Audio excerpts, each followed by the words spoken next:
बिल्कुल। Next question देखिए, शिक्षा बच्चों की सहायक होती है।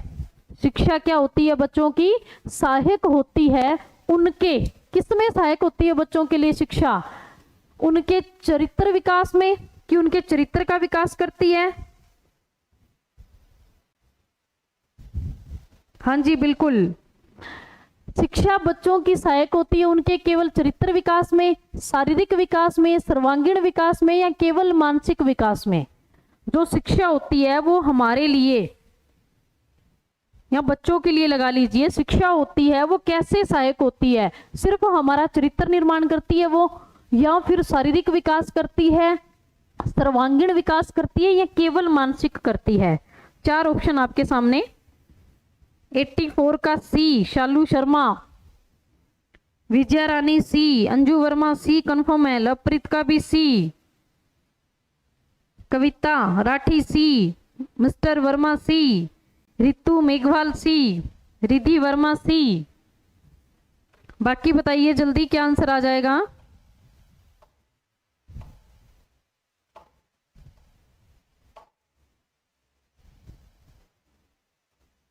सभी का सी आंसर ही आ रहा है। आरती वर्मा का बी है, विजय कुमार बी, रवीना भादू सी, कुलविंदर का सी, पूजा शर्मा का सी। बाकी जल्दी से बताइए क्या आंसर आ जाए। बिल्कुल इजी क्वेश्चन है ये। शिक्षा क्या क्या करती है आपके लिए, आपका कैसा विकास करती है? मोनिका पवार सी,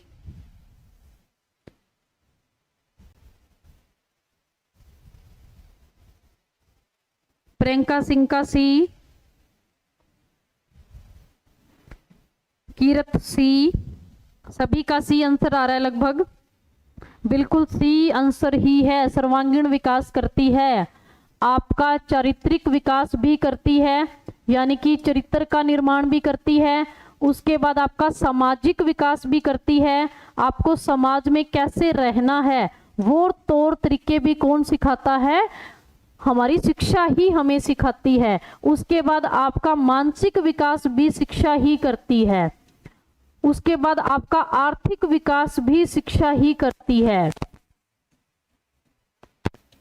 सारे जो विकास हैं आपके, ये कौन करती है? शिक्षा ही करती है। तो इन सभी को क्या कहा जाता है? सर्वांगीण विकास कहा जाता है। तो सर्वांगीण विकास ही क्या है? इसका राइट आंसर है। बिल्कुल मंजू, सी आंसर आ जाएगा इसका। सर्वांगीण विकास करती है शिक्षा आपका। ठीक है, हाँ जी बिल्कुल। नेक्स्ट क्वेश्चन देखिए। हाँ जी बिल्कुल, सी में सारे आ गए। ठीक है, सर्वांगीण का मतलब ही क्या होता है? सारे, हर तरीके का विकास। तो 84 का क्या आ जाएगा? सी आंसर आ जाएगा। 85, संप्रेक्षण का वास्तविक अर्थ बताइए। संप्रेक्षण का वास्तविक अर्थ क्या है? क्वेश्चन नंबर 85 पे पहुंच चुके हैं हम। संप्रेक्षण का वास्तविक अर्थ बताइए। सूचनाओं को भली प्रकार से प्रेषित करना, संप्रेक्षण का अर्थ बताना है आपने। सूचनाओं को भली प्रकार से प्रेषित करना, सूचनाओं पर भाषण देना, शिक्षक और छात्र के बीच वार्तालाप होना, शिक्षक और छात्र के बीच वार्तालाप होना, या उपरोक्त में से कोई नहीं? उपयुक्त में से कोई नहीं। The haven life, D. तो बताइए आप राइट आंसर क्या होगा फिर इसका? अगर आपने ये कहा है कि इनमें से कोई नहीं होगा तो आंसर बताइए आप क्या होगा इसका फिर? प्रियंका सिंह डी, दीपा का डी, सभी का डी आ रहा है। हेवन लाइफ को फॉलो कर रहे हो सभी? शालू शर्मा 85 का डी। अच्छा, हेवन लाइफ के आंसर्स राइट जा रहे हैं तो आप लोग उनको ही फॉलो कर रहे हो। चलो जी, फिर आप मेरे को राइट आंसर बताओ फिर इसका क्या होगा। सभी डी बता रहे हैं तो बताओ फिर आंसर इसका क्या होगा। राइट आंसर बताओ क्या होगा इसका। वेट कर रही हूं मैं आपके आंसर की कि राइट आंसर इसमें क्या हो जाएगा। जल्दी से मेरे को राइट आंसर बताइए सभी, बताइए जल्दी से।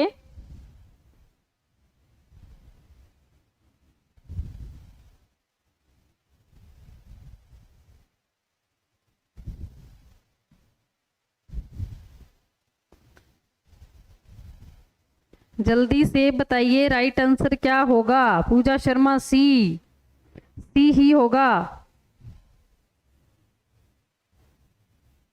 चलो बताइए जल्दी, संप्रेक्षण का वास्तविक अर्थ क्या होगा। द हेवन लाइफ ने आंसर दिया है, एक पर्सन द्वारा दूसरे को सूचना सेंड करना, एक पर्सन द्वारा दूसरे को सूचना भेजना और उससे प्राप्त करना और उसके अर्थ को समझना, यही संप्रेक्षण का अर्थ होता है। संप्रेक्षण का अर्थ क्या होता है, एक व्यक्ति द्वारा, हाँ जी बिल्कुल, इसमें क्या होता है, एक व्यक्ति द्वारा दूसरे व्यक्ति के पास अपनी सूचनाएं भेजना और प्राप्त करना और फिर उन जिन शब्दों के द्वारा वो संप्रेक्षण कर रहे हैं उन शब्दों को समझना ही संप्रेक्षण होता है। तो क्या आ जाएगा, उपरोक्त में से कोई नहीं। डी आंसर बिल्कुल इसका राइट आंसर है। क्या हो जाएगा, डी आंसर, उपयुक्त में से कोई नहीं। सिर्फ ये शिक्षक और छात्र के बीच वार्तालाप नहीं होती है, किसी के बीच भी हो सकती है, ये किसी के बीच भी हो सकती है। ठीक है, तो क्या आंसर आ जाएगा, डी आंसर आ जाएगा। कोई बात नहीं, अगर आपने अंदाजा लगाया वो भी बिल्कुल ठीक लगाया है। तो संप्रेक्षण का वास्तविक जो अर्थ होता है, इसने वास्तविक की बात की है, तो वास्तविक में क्या होता है कि एक व्यक्ति द्वारा दूसरे व्यक्ति तक अपनी सूचनाएं पहुंचाना और फिर उनसे प्राप्त भी करना, और जो जिन शब्दों का प्रयोग सूचनाओं के दौरान हुआ है उनका अर्थ भी है वो भी समझ में आना चाहिए। तो यही संप्रेक्षण का वास्तविक अर्थ होता है। तो क्या आ जाएगा आंसर, नहीं जी, डी आएगा, उपयुक्त में से कोई नहीं। सूचनाओं को भली प्रकार से प्रेषित करना, सिर्फ प्रेषित करना ही नहीं है, उनको समझना भी है। ठीक है, तो क्या आ जाएगा, डी आंसर आ जाएगा। संप्रेक्षण का वास्तविक अर्थ पूछा गया है, तो 85 का डी। चलो जी नेक्स्ट क्वेश्चन देखते हैं। 86 क्वेश्चन, मधु गणित में कमजोर है। एक लड़की है जिसका नाम मधु है और वो मैथ में क्या है, वीक है। एक अच्छे अध्यापक की दृष्टि में, एक अच्छे अध्यापक की दृष्टि में उसके गणित में कमजोर होने का क्या कारण हो सकता है। आप एक अच्छे अध्यापक हैं, आप क्या बताएंगे कि वो मैथ में कमजोर है, तो क्यों है, इसका क्या रीजन हो सकता है। सबसे पहला है कि प्राय लड़कियां गणित में कमजोर होती हैं। क्या ऐसा कुछ होता है कि मैथ में लड़कियां कमजोर होती हैं, या फिर उसके माता पिता अनपढ़ हैं। क्या माता पिता की अनपढ़ता का उसकी पढ़ाई पे कोई असर हो सकता है, या फिर उसकी अध्ययन में रुचि नहीं है, कि आप जो पढ़ाया जा रहा है उसमें उसकी रुचि नहीं है, या गणित शिक्षण की विधि त्रुटिपूर्ण है, कि जो उसको मैथ्स में करवाया जाता है उस मैथ की जो विधि है पढ़ाने की उसमें कुछ ना कुछ कमी है। तो 4 ऑप्शन आपके पास, 86 का डी होगा। प्रियंका सिंह डी, मन्नत का सी, भावना का D, Lovepreet Chauhan D, C, Shalu Sharma D, Heaven life D ही होगा। मोनिका पवार डी, पिंकी शर्मा 86 का C, Sunita Sharma D, mister Verma C, Sanju Rani ने भी डी बताया है। एक लड़की है मैथ में कमजोर है, लड़की है मैथ में कमजोर है, तो बताइए क्या रीजन होगा। पूजा शर्मा डी, सीओ डी में डाउट है, विधेका डी, लक्ष्मी वर्मा सी, दीपा का डी, कीरत का डी।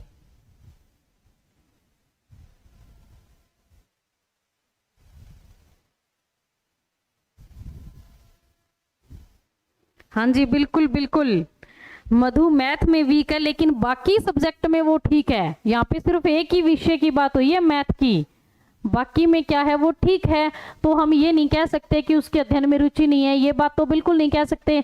उसके माता पिता अनपढ़ है, इसका प्रभाव अगर मैथ पे पड़ रहा है तो बाकी सब्जेक्ट पे भी पढ़ना चाहिए, तो ये भी गलत है। प्राय लड़कियां गणित में कमजोर होती है, तो ऐसा तो कुछ होता ही नहीं, लड़कियां भी इंटेलिजेंट होती है मैथ में, बहुत सारी लड़कियां मैथ्स की टीचर हैं। ठीक है, तो क्या होगा, बिल्कुल नहीं होती मैथ में कमजोर लड़कियां।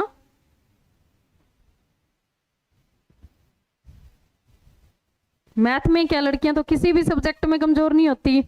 तो राइट आंसर क्या आ जाएगा, गणित शिक्षण की विधि त्रुटिपूर्ण है, यानी कि जो मैथ्स के टीचर उसको करवा रहे हैं, एक अच्छा अध्यापक होने के नाते आप क्या समझेंगे कि कमी सिर्फ आप में ही है, फिर आप उसको सिखा सकते हो, मतलब और मेथड अपनाकर। ठीक है, तो क्या आ जाएगा इसका? डी आंसर बिल्कुल राइट आ जाएगा। विजय कुमार डी, बिल्कुल डी आंसर ही आएगा इसका। एक अच्छे अध्यापक होने की दृष्टि में आपके बारे में पूछा गया कि आप क्या सोच रखते हो ऐसी सिचुएशन में, तो आप क्या सोचोगे कि गणित शिक्षण की जो विधि है वही क्या है? त्रुटिपूर्ण है, कहीं ना कहीं आप में ही कमी है। ठीक है, तो राइट आंसर इसका क्या आ जाएगा? डी आंसर इसका राइट आ जाएगा। चलो जी, बढ़ते हैं नेक्स्ट क्वेश्चन की ओर। शिक्षक को ज्ञान होना चाहिए। अब आपके लिए बात आती है, मैथ में तो सारे कमजोर हैं, नहीं है भाई, बहुत सारी लड़कियां हैं जो इंटेलिजेंट हैं, कुछ हो सकती हैं कमजोर, क्योंकि उनको पढ़ाने वाले टीचर नहीं मिले होंगे ना। क्लास लगाना इससे अगली, कमजोर बिल्कुल नहीं रहोगे मैथ में। हाँ जी, देखिए, शिक्षक को ज्ञान होना चाहिए। किस चीज का ज्ञान होना चाहिए? अध्यापन विषय का, कि जो वो पढ़ा रहा है उस सब्जेक्ट का, बाल मनोविज्ञान का, बच्चे के विज्ञान का, व्यवहार के विज्ञान का, मीन्स शिक्षा संहिता का, या फिर अध्यापन विषय एवं बाल मनोविज्ञान दोनों का। क्या आंसर आ जाएगा बताइए? अच्छा, लवदीप सर ने बना दी। लवदीप सर ने कमजोर बना दिया, इंटेलिजेंट बना दिया? पूजा शर्मा, लवदीप सर ने कमजोर बना दिया पढ़ाई में या इंटेलिजेंट बना दिया?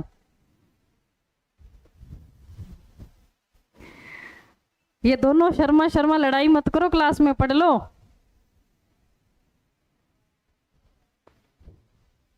Monika Pawar D, D answer दे रहे हैं भाई। द हेवन लाइफ तो बहुत ज्यादा इंटेलिजेंट है, ये तो पूरा का पूरा एक्सप्लेन कर रहे हैं।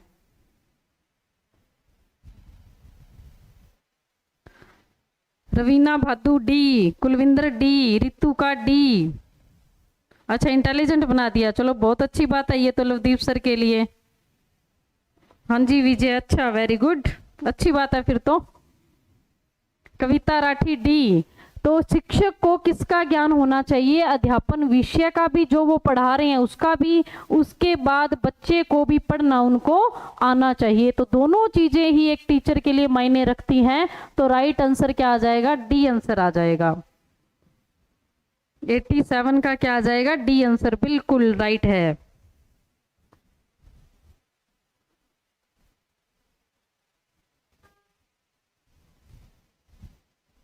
चलो जी, नेक्स्ट क्वेश्चन देखिए, क्वेश्चन नंबर 88। क्वेश्चन नंबर 88, निम्नलिखित में से कौन सी शिक्षण की प्रक्रिया में केंद्र बिंदु नहीं है? आप जब पढ़ा रहे हो, तो आपके लिए शिक्षण का केंद्र बिंदु क्या नहीं है? छात्र नहीं है, पाठ्य सामग्री नहीं है, शिक्षण विधि नहीं है, या शिक्षक नहीं है। चार ऑप्शन है कि अध्यापक के लिए मुख्य केंद्र बिंदु क्या नहीं है पूछा गया है। तो नहीं है में बताइए कि छात्र नहीं होता, सामग्री नहीं होती, सामग्री मीन्स जो आप पाठ्य सामग्री आप प्रयोग कर रहे हो, शामपट हो गया, ये चीजें। उसके बाद शिक्षण विधि नहीं है, या फिर शिक्षक नहीं है। तो चार ऑप्शन आपके सामने, लवप्रीत चौहान बी, प्रियंका सिंह का भी बी, शालू शर्मा 88 का बी, द हेवन लाइफ सी, दीपा का बी, मोनिका पवार का बी। जल्दी बताइए आंसर क्या आएगा? Viveka D, the haven life शिक्षण विधि, भावना का सी, विजय कुमार का डी, विजया रानी सी, प्रियंका सिंह का सी। बाकी बच्चे भी जल्दी से बताइए। पूजा शर्मा डी, पूजा शर्मा के दो आगे क्या? अच्छा, पिंकी शर्मा का डी, पूजा शर्मा का सी, प्रियंका सिंह शिक्षण विधि, लवप्रीत चौहान सी है। निम्नलिखित में से शिक्षण की प्रक्रिया में केंद्र बिंदु क्या नहीं है? कुलविंदर, अमरजीत दोनों ने सी आंसर दिया है। रिधि वर्मा सी आंसर, सभी सी आंसर दे रहे हैं लगभग। बिल्कुल राइट आंसर सी ही है इसका। शिक्षण विधि, टीचिंग मेथड, आप किस तरीके से पढ़ा रहे हैं, बस पढ़ाना ऐसा है कि जो बच्चों को इंजॉयमेंट दे, आनंदप्रद होना चाहिए। ठीक है। तो लेकिन केंद्र बिंदु क्या होता है, छात्र तो केंद्र बिंदु होता ही होता है, उसके साथ पाठ्य सामग्री भी चाहिए होती है और शिक्षक का होना तो आवश्यक होता है। तो आपका जो टीचिंग मेथड है वो जरूरी नहीं है, वो केंद्र बिंदु नहीं होता। ठीक है, तो राइट आंसर क्या आ जाएगा, सी आंसर आ जाएगा। हाँ जी बिल्कुल, क्या आ जाएगा इसका, सी आंसर हो जाएगा। कोई बात नहीं, सामग्री होती है, आप पढ़ाने के लिए जिन चीजों का प्रयोग कर रहे हो वो होता है। हिम्मत, राम राम जी, देखिए क्या आंसर आ जाएगा इसका, शिक्षण विधि। बिल्कुल। नेक्स्ट क्वेश्चन देखिए 89, छात्रों की रुचि और ध्यान आकर्षित करने के लिए सबसे कम प्रभावी तरीका बताना है कि आप बच्चों को ऐसा आप डाटा देना चाहते हैं जिसमें वो इंटरेस्टिंग हो, जिनमें वो इंटरेस्ट ले, तो आपके लिए कौन सा ज्यादा अट्रैक्टिव नहीं है, कौन सा ज्यादा प्रभावी नहीं है। तो आपके पास 4 ऑप्शन है। देखिए फर्स्ट है व्याख्यान विधि, प्रभावी नहीं है, भूमिका निर्वाह विधि, चर्चा विधि या खेल विधि। 4 ऑप्शन आपके सामने, 4 ऑप्शन है आपके सामने। आप बताइए कौन सा प्रभावी तरीका नहीं है शिक्षण प्रक्रिया में। द हेवन लाइफ, ए व्याख्यान विधि, भूमिका निर्वाह विधि, चर्चा विधि या खेल विधि। 4 ऑप्शन आपके सामने। देखिए अगर किसी का भी मीनिंग पूछना है तो पूछ लीजिए। ऑप्शन में से अगर मीनिंग ना पता हो तो आप पूछ लीजिए। 89 का ए, विजय कुमार डी, पिंकी शर्मा ए, रितु का डी, लवप्रीत चौहान का ए, रवीना भादु बी, मिस्टर वर्मा 89 ए, भावना का ए, मोनिका ने भी ए आंसर दिया है, अमरजीत ने डी आंसर दिया है, कुलविंदर का बी। बिल्कुल 89 का क्या आ जाएगा, व्याख्यान विधि। व्याख्यान विधि कोई ज्यादा प्रभावी तरीका नहीं है। ये नहीं है कि आप बच्चों को कुछ करवा रहे हो उसके बाद आप डीपली उसको एक्सप्लेन करने लग जाइए, कोई जरूरी नहीं है डीपली एक्सप्लेन करना। ठीक है, बस इतना बताना है जितना बच्चों को समझ में आ जाए। अगर आप ज्यादा विस्तार पूर्वक बताएंगे तो ऊपर से जाएगा उनके, क्योंकि आपके पास छोटे बच्चे हैं। ठीक है, तो व्याख्यान विधि प्रभावी तरीका नहीं है, ए आंसर इसका राइट आंसर है। भूमिका निर्वाह विधि भी होनी चाहिए। ठीक है, उसके बाद चर्चा भी आपको बच्चों से करनी चाहिए, और चर्चा तो जरूरी करनी चाहिए। आपको जो चीज आपने करवाई है उससे रिलेटेड क्वेश्चन वगैरह पूछने चाहिए। और खेल विधि में तो बच्चे सीखते ही बहुत जल्दी हैं। ठीक है, तो कौन सा राइट आंसर आ जाएगा इसमें, व्याख्यान विधि इसका राइट आंसर है। व्याख्यान विधि है जो, वो कैसी विधि है, वो ज्यादा प्रभावी विधि नहीं है। तो राइट आंसर क्या आ जाएगा इसका। हाँ जी बिल्कुल पूजा, बोर हो जाते हैं बच्चे जब आप ज्यादा विस्तार पूर्वक बताने लग जाते हो तो उनके ऊपर से सारी बातें जाने लग जाती हैं। ठीक है, बच्चों को सिर्फ उतना ही बताना है जितने बच्चे समझ सकें। ठीक है, बच्चे पूछ रहे हैं कि अमिताभ बच्चन कौन है, आप उसके पापा के बारे में डिफाइन करने लगे, फिर धीरे धीरे उस पे आए। ये चीज नहीं है, जितना बच्चे पूछ रहे हैं बस उतना ही बताओ। ठीक है, चलो जी नेक्स्ट देखिए, क्वेश्चन नंबर है लास्ट आज का 90 नंबर क्वेश्चन, और मैंने आपको 90 क्वेश्चन करवा दिए, और सभी बच्चों के पास ये 90 क्वेश्चन होने चाहिए। 100 क्वेश्चन होने के बाद आपका एक टेस्ट लिया जाएगा, वो टेस्ट चाहे ऐप पे हो जाए, ठीक है, कैसे ही हो जाए। लास्ट क्वेश्चन आपका आज का 90, शिक्षा का अति महत्वपूर्ण उद्देश्य बताइए। जो शिक्षा है उसका सबसे महत्वपूर्ण उद्देश्य क्या होता है, सामाजिक विकास करना होता है बच्चे का, आर्थिक विकास करना होता है, दोनों होते हैं, या सर्वांगीण विकास होता है। 4 ऑप्शन है। हाँ बहुत है रितु, बिल्कुल लास्ट क्वेश्चन है ये 90 क्वेश्चन। लवप्रीत चौहान डी, मोनिका पवार का भी डी, सबके डी आंसर शुरू हो गए आने। शिक्षा का महत्वपूर्ण उद्देश्य बताइए क्या हो जाएगा।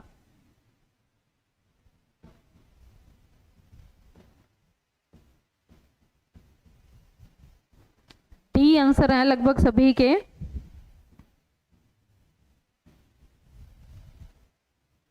संजू रानी का बी, ये बी और डी वाला रो कौन सा आ गया संजू रानी। डी लिखना था, बी लिख दिया। कल ही बताया था क्लास में, एक बच्चा है वो बी को डी, डी को बी लिख रहा है। कौन सा रोग है? सर्वांगीण विकास आएगा इसका राइट आंसर। क्या आ जाएगा? 90 का डी, सर्वांगीण विकास करते हैं। अभी अभी लास्ट क्वेश्चन ये था, उसमें रिपीट है ये क्वेश्चन, ठीक है, वही है। सर्वांगीण विकास हो जाता है शिक्षा से। शिक्षा का महत्वपूर्ण उद्देश्य ये होता है कि बच्चे का हर तरीके से विकास किया जाए, ठीक है। आप लोग अगर शिक्षा ग्रहण कर रहे हो तो आपका भी यही उद्देश्य है कि सर्वांगीण विकास हो आपका, ठीक है। तो क्या आ जाएगा राइट आंसर इसमें? बिल्कुल, टोटली ग्रोथ, सर्वांगीण विकास। आज की क्लास में इतना ही है। 90 क्वेश्चन मैं आपको करवा चुकी हूं और सभी बच्चों के पास ये 90 क्वेश्चन होने चाहिए। 100 क्वेश्चन होने के बाद आपका एक टेस्ट लिया जाएगा, वहां पे पता लग जाएगा आपका भी कितना विकास हुआ है। आगे नेक्स्ट मैथ की क्लास आएगी, सभी बच्चे क्लास ले लीजिए। नेक्स्ट शालू शर्मा, आज की क्लास में एक गलत था मेरा, बहुत अच्छी बात है, बाकी ठीक थे, एक गलत था, कोई दिक्कत नहीं है। नेक्स्ट क्लास होगी, क्या पता उसमें सारे ठीक हो जाएं। ओके जी, आज की क्लास में इतना ही।